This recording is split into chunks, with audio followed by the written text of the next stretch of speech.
चौरसिया परिवार जिनके माध्यम से इतनी मंगलमयी कथा आप लोगों के बीच में आयोजित हो रही है, एक बार पूरे चौरसिया परिवार को मेरी ओर से बहुत बहुत साधुवाद। एक बार जोरदार ताली आप लोग बजाएं, बहुत बहुत साधुवाद। साथ ही में कथा प्रांगण में विराजमान भक्ति शक्ति स्वरूपा माताएं बहनें, समस्त श्रद्धालु भक्तजन, आप सभी के हृदय में विराजमान श्री सीताराम जी महाराज को सिया राम में सब जग जानी, करहु प्रणाम जोर जुग पानी के पावन भाव से बारंबार प्रणाम वंदन करते हुए यूट्यूब चैनल के माध्यम से देश विदेश में बैठकर जितने भी भक्त इस कथा का श्रवण कर रहे हैं, सभी भक्तों को जय श्री राम कहते हुए आइए हम सभी लोग इस मंगलमयी कथा में प्रवेश करें। कुछ कहें सुने गाएं उससे पूर्व हमारे साथ सभी लोग प्रेम और भाव से दो बार भगवत नाम कीर्तन गाएं, तालियां बजाते हुए। नमः शिवाय बोलो, नमः शिवाय, नमः शिवाय बोलो, नमः शिवाय, नमः शिवाय बोलो, नमः शिवाय। सब गाइए। नमः शिवाय बोलो, नमः शिवाय। ओ नमः शिवाय बोलो, नमः शिवाय, नमः शिवाय बोलो, नमः शिवाय, नमः शिवाय बोलो, नमः शिवाय, नमः शिवाय बोलो, नमः शिवाय, नमः शिवाय बोलो, नमः शिवाय, नमः शिवाय बोलो, नमः शिवाय,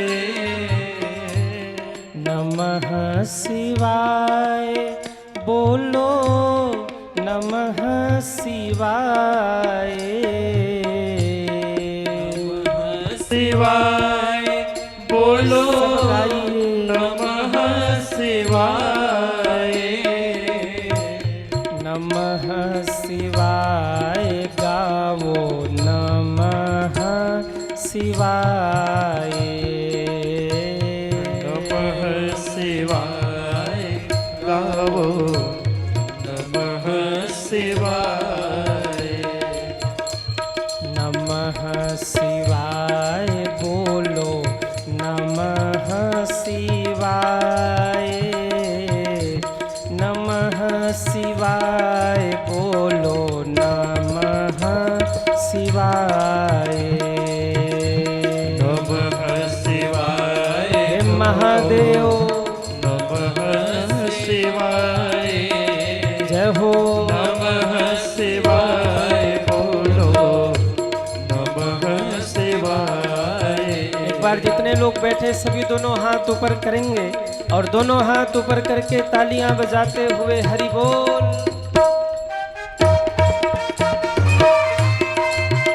हे महादेव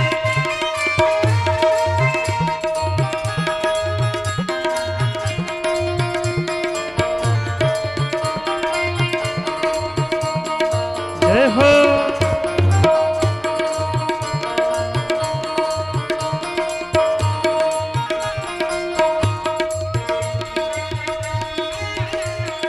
जय हो।